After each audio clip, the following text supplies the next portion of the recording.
বুয়েটের কেসে যেটা হয়েছে 2019 আবরার ফাহাদ হত্যার পরে বুয়েটে রাজনীতি নিষিদ্ধ হলো এবং নিষিদ্ধ হওয়ার পরের এক্সপেরিয়েন্স আর আগের এক্সপেরিয়েন্স আকাশ পাতাল তফাৎ। হলগুলোতে রাজনীতি না থাকতো, ক্যাম্পাসে যার যার মতো রাজনীতি করবে, বা ইভেন ক্যাম্পাসের বাইরে কেউ যদি পল্টনে বা বাইতুল মোকাররমে এসে রাজনীতি করে কিছু তো যায় আসে না। ডক্টর শিবির আহমেদ, শিবির কি এখনো, যদি বলি তিতুমির কলেজ, ইডেন কলেজে, দুটো কলেজে ছাত্রীরা গভীর রাতে আন্দোলন করলো, কেউ কেউ প্রশ্ন করছে দিনের বেলা আন্দোলন না করে গভীর রাতে কেন আন্দোলন করে। সেখানে আরেকটা প্রশ্ন হচ্ছে, গভীর রাতে আন্দোলন করলে তাদের চেনা কম যায়, মাস্ক পরলে চেনা কম যায়, মেকআপ পরলে কম চেনা যায়, কিন্তু ভিতরে ভেতরে তারা আসলে শিবির করে বা ছাত্রী সংস্থার কর্মী। তাহলে ছাত্রী সংস্থা যদি করে তাহলে প্রকাশ্যে কেন করে না, সেই প্রশ্ন তুলেছেন রাশেদ খান। কি বলবেন? ধন্যবাদ আপনাকে, আমার সহালোচককেও ধন্যবাদ। আমি একটু আমার একাডেমিক পার্সপেক্টিভ থেকে ছাত্র রাজনীতির নিয়ে আলাপ করতে চাই। এটা একান্ত আমার পার্সোনাল ওপিনিয়ন, এটা কারোর সাথে কানেক্টেড না।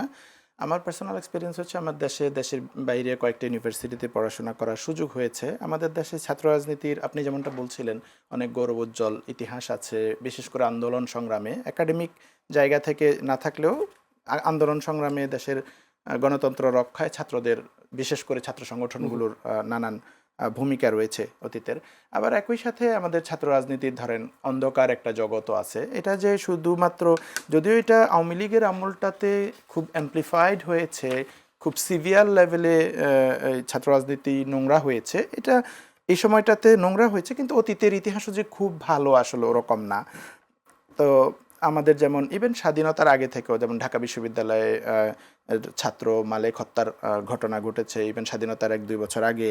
তারপরে স্বাধীনতার পরেও ক্যাম্পাসগুলোতে সবসময় অস্ত্রের জনজনানি হয়েছে। আমরা অনেকগুলো ইতিহাস জানি, ঢাকা বিশ্ববিদ্যালয়ের মহসিন আলার হত্যাকাণ্ড, আরও অনেক হত্যাকাণ্ডের ঘটনা আমরা জানি যে ঢাকা বিশ্ববিদ্যালয়গুলোতে হয়েছে। আর গত আওয়ামী লীগ পিরিয়ডে যেটা হয়েছে, যে নতুন করে যুক্ত হয়েছে যে টর্চার সেল বানানো এবং সারা রাত ধরে পেটানো, আবরার ফাহাদের মতো এ ধরনের অসংখ্য ছাত্ররা নির্যাতিত হয়েছে।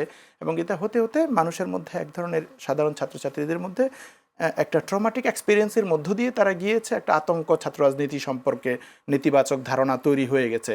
এটা সব ছাত্র সংগঠনের কাছে এটা একটা চ্যালেঞ্জ যে ছাত্র, কিন্তু তিনি বলছেন শিবির তাদেরকে বিভ্রান্ত করছে। আমি আসছি, ওই পয়েন্টে আসবো। তো ছাত্র রাজনীতি সম্পর্কে এ ধরনের একটা নেতিবাচক ধারণা তৈরি হয়েছে, এবং এটা যে এখন তাও না। ধরেন ওই শেখ মুজিবুর রহমানের একটা কোটেশন আমি দেখি মাঝে মাঝে সোশ্যাল মিডিয়ায় আলোচনা হয়, যে উনি বলছিলেন যে কৃষি বিশ্ববিদ্যালয় এবং বুয়েট এই দুইটা প্রতিষ্ঠানে তোরা রাজনীতি ঢুকাইস না, মানে এটাকে নষ্ট করা দরকার নাই। তার মানে পারসেপশনটা এরকম যে ছাত্র রাজনীতি যেখানে ঢুকে এটা নষ্ট হয়ে যায়, বাকি এগুলো যেহেতু টেকনিক্যাল ইউনিভার্সিটি, এগুলো থাকুক বাইরে। এইটা আমাদের ছাত্র রাজনীতি সম্পর্কে আগে থেকে ধারণা। সর্বশেষ আসেন যে বুয়েটের কেসে যেটা হয়েছে 2019 আবরার ফাহাদ হত্যার পরে বুয়েটে রাজনীতি নিষিদ্ধ হলো এবং নিষিদ্ধ হওয়ার পরের এক্সপেরিয়েন্স আর আগের এক্সপেরিয়েন্স আকাশ পাতাল তফাৎ। যারা 19-এর পরে বুয়েটে ভর্তি হয়েছে বা 19-এর পর থেকে বুয়েটকে দেখছে, তারা দেখছে যে এটা একটা নিরাপদ ক্যাম্পাস, কোনো ধরনের গণরম, গেস্টরুম, নির্যাতন, র্যাগিং বা এ ধরনের টর্চারগুলো নাই, মানসিক শাস্তি নাই, এ ধরনের ঘটনা ঘটে না। অন্যদিকে যেই ক্যাম্পাসগুলোতে এগুলো ছিল আছে, এগুলাতে 2024 পর্যন্ত ছাত্রলীগরে বের করা পর্যন্ত ছাত্ররা এই অভিজ্ঞতার মধ্য দিয়ে গিয়েছে। আমি একটা মানবাধিকার সংগঠনে কাজ করি, সোচ্চার টর্চার ওয়াচডগ বাংলাদেশ নামে। আমরা ক্যাম্পাস টর্চার নিয়ে কাজ করি 2023 সাল থেকে। তো আমরা এরকম অসংখ্য ছাত্রদের এক্সপিরিয়েন্স শুনেছি, যারা এই মারাত্মকভাবে ট্রমাটিক, তাদের ছাত্রজীবন শেষ হয়ে গেছে, পড়তে পারে নাই, অসুস্থ হয়ে গেছে, ইভেন মেন্টালি সিক হয়ে গেছে, অ্যাবনর্মাল হয়ে গেছে, এবং লং টাইম এই ট্রমা তারা ক্যারি করতেছে। ইভেন যারা নিজেরা নির্যাতিত হয় না, তারা দেখছে আমার বন্ধুকে আমার সামনে দিয়ে ধরে নিয়ে গেছে, সারা রাত টর্চার করছে, আমি যে তাকে হেল্প করতে পারি নাই, ওই গিল্ট ফিলিংটা আমার এখনও কাজ করে, বন্ধুর দিকে তাকাতে পারি না। তো ছাত্র রাজনীতির নামে এই যে জোর করে মিছিল করানো, মিটিং করানো, যেটা রাশেদ ভাই বলছেন ওনাদেরকেও করিয়েছে ছাত্রলীগ, এই যে এই জোর করে মিছিল মিটিং করানো, গণরম গেস্টরুমে নির্যাতন করা, এগুলো ছাত্র রাজনীতি সম্পর্কে একটা নেতিবাচক ধারণা তৈরি করেছে। এবং আমরা 2024 সালের অক্টোবরে আবরার ফাহাদ দিবসে সোচ্চার থেকে আমরা একটা 50 জন ভিকটিমের সাক্ষাৎকার সহ একটা রিপোর্ট পাবলিশ করেছিলাম, যেখানে আমরা সুপারিশ করেছিলাম। একটা সুপারিশ ছিল যে আমরা দেখেছি 90%, মোর দেন 90% টর্চারগুলো হয়েছে হলে।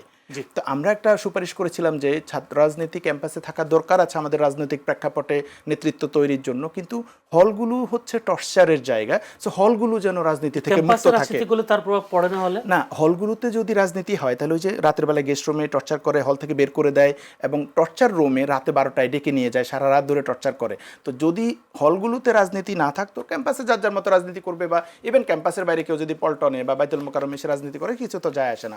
যদি হল কেন্দ্রিক রাজনীতি না করে, পক্ষ থেকে যে অভিযোগ সেই জায়গায় সেই পয়েন্টে শিবিরের আধিপত্য আছে, ছাত্রছাত্রীর আধিপত্য আছে, তাদের তো অভিযোগ আছে। ছাত্র রাজনীতির যেটা ধরেন, এই যে ছাত্রদের মধ্যে ছাত্র রাজনীতির বিরুদ্ধে এক ধরনের ঐক্যমত্য আসলে কিন্তু আছে। 24-এ দেখবেন যে আন্দোলনের পরে মুজিব হলে বা অন্যান্য হলে, বুয়েটে তো আগেই হয়েছে, বিভিন্ন হলে সারা দেশেই কিন্তু এই আন্দোলনগুলো হয়েছে যে হলে কোনো রাজনীতি থাকবে না। মুজিব হলের ছেলেরা প্রবস থেকে সাইন করেছে, এবং কুয়েট, বুয়েট, রুয়েট বিভিন্ন জায়গায় হয়েছে, সম্প্রতি ইডেন এবং তিতুমিরাও হলো। যেমন ইভেন রংপুর বিশ্ববিদ্যালয়ে ছাত্র রাজনীতি বিরোধী আন্দোলন হয়েছে, এরকম ছেলে এখন যেমন ছাত্রদল সভাপতিও হয়েছে। তার মানে ইভেন একটা ছেলে ছাত্রদল সমর্থন করে, এখন সে ছাত্রদলের সভাপতি, সেও চাইছে যে গণ অভ্যুত্থানের পরে ছাত্র রাজনীতি না থাকুক ক্যাম্পাসে। তার মানে এটা অ্যাক্রস দ্য বোর্ড ছাত্রদের মধ্যে এটা একটা আকাঙ্ক্ষা ছিল যে ক্যাম্পাসে রাজনীতি না থাকুক, আমরা একটা নিরাপদ ক্যাম্পাস যেন পাই। কিন্তু জাতীয় নেতৃত্ব কিভাবে গড়ে উঠবে যদি নেতৃত্বটা যে হলের ভিতরে রাজনীতি করে তৈরি হতে হবে বা ক্যাম্পাস হতে হবে, আসলে এরকম না। আমাদের যদি নেতৃত্ব দেখি, বিএনপির যে এখন টপ যদি ধরেন 20 লিডারদেরকে দেখি, এদের বেশিরভাগই দেখবেন আপনি কিন্তু ছাত্র রাজনীতি করে উঠে আসে না। ছাত্র রাজনীতি করে উঠে আসা নেতাও আছে, কিন্তু ছাত্র রাজনীতি ধরেন ডক্টর মাহাদি আমিন, বিএনপির এখন ইনফ্লুয়েন্সিয়াল লিডার, প্রতিমন্ত্রী মর্যাদায় তারেক রহমানের উপদেষ্টা, উনি কিন্তু ছাত্র রাজনীতি করেন না আমার যতদূর জানা। এরকম আরও অনেকেই দেখবেন যে টপ লিডারশিপে যারা খুবই স্ট্র্যাটেজিক গুরুত্বপূর্ণ দায়িত্ব পালন করতেছেন, সবাই যে ছাত্র রাজনীতি করে লিডার হয়েছে বা ছাত্র রাজনীতি না করলে নেতৃত্বের সংকট হয়ে যাবে, ব্যাপারটা কিন্তু এরকম না। তারপরেও আমি পার্সোনালি আমি চাই যে ক্যাম্পাসের রাজনীতি ওকে ফাইন থাকুক সুন্দরভাবে, নিয়মতান্ত্রিকভাবে। হলগুলো স্পেয়ার করা উচিত যাতে করে টর্চারগুলো তৈরি না হয়। এখন কথা হচ্ছে যে কেনই স্টুডেন্টরা আতঙ্কিত হয় তো ওই যে গণরম গেস্টম যেগুলো হল কেন্দ্রিক রাজনীতি, এগুলোর জন্য আতঙ্কিত হয়। এখন যদি কোনো ছাত্র সংগঠন বলেন যে, উনি বললেন যে শিবির করতেছে, কেন ছাত্রদল করবে না? এখন শিবির রাজনীতিটা কি করতেছে যদি এরকম হয় যে শিবির, উনি না ছাত্রদলের সভাপতি রাকিবও বলেছেন যে ক্যাম্পাসে গুপ্ত রাজনীতি চালু রেখে শিবির ব্যতীত সব ছাত্র সংগঠনের অধিকার হরণ করার আমি জানি না ওনারা কি বলেন যে শিবির রাজনীতি করতেছে, এটা কিভাবে বুঝেন ওনারা? যে শিবির কি মিছিল মিটিং করতেছে, প্রোগ্রাম করে, বা হলগুলোতে গণরুম চালায়, গেস্ট রুম চালায়, ছাত্রদেরকে বের করে দিচ্ছে বা মিছিলে নিয়ে যাচ্ছে জোর করে, বা এরকম মানে আন্দোলন সংগ্রাম করতেছে, এ ধরনের কোনো ব্যাপার ওনারা অবজার্ভ করেন কিনা আমি জানি না। তো ওটা যদি অবজার্ভ না করেন তাহলে কি দেখে বোঝেন যে রাজনীতি করছে? তো এটা তো ছাত্রদলের ব্যাপারও বলতে পারে, ছাত্রদল হলে রাজনীতি করছে আমরা দেখছি না, মানে অবজার্ভ করি কিভাবে রাজনীতিটা, মিছিল করে, মিটিং করে, নেতার নামে স্লোগান দেয়, পোস্টারিং করে, দেয়াল লিখন করে, হলে রোমে রোমে গিয়ে ইনভাইট করে, বা এই ধরনের নানান লক্ষণ দেখে তো আমরা বুঝি যে রাজনীতিটা হচ্ছে। তো এটা যদি না হয় তাহলে ছাত্রদের আসলে এখানে মানে আমি মনে করি আর কি ছাত্রদের কনসার্ন না। যদি এমন কিছু হয় বায়োবিও যেটা আমি দেখিই না, তাহলে এইটা আসলে কি ধরনের ছাত্র রাজনীতি, আর এই রাজনীতি দিয়ে ছাত্রদের কি ক্ষতি হয় বা ক্ষতির কিছু আছে কিনা, তো এইটা আমি মানে মনে করি না এটা কোনো আলোচনার জিনিস যে আরেকজন বায়োবিও ভাবে করতেছে, আমি বায়োবিও ভাবে করতে পারতেছি না। যদি ছাত্র রাজনীতি করতেছে এরকম একটা অভিযোগ, বায়োবিও যদি মনে করি আমি বায়োবিও অভিযোগ তো অনেক করতে পারি, তো বায়োবিও হলে কি করতেছে, সে কি বায়োবিও ভাবে মিছিল করাচ্ছে, যে গুপ্তভাবে একটা মিছিল করে ফেলতেছে আজকে, অথবা একটা মিটিং করতেছে, ছাত্রদের উপর টর্চার করতেছে, গণরম গেস্টম চালাচ্ছে, অমুক হলে প্রেশার ক্রিয়েট করতেছে, অথবা হচ্ছে যে ছাত্রদেরকে জোর করে ওখান থেকে বাইতুল মোকাররমে মিছিল করতে নিয়ে আসতেছে, রাতের বেলা আম পাড়াইতে নিয়ে যাচ্ছে, এই ধরনের ঘটনা ঘটে কিনা আমি হয়তো রাশেদ ভাই জানতে পারে, আমি তো অবশ্যই ক্যাম্পাস থেকে দীর্ঘদিন বাইরে। দর্শক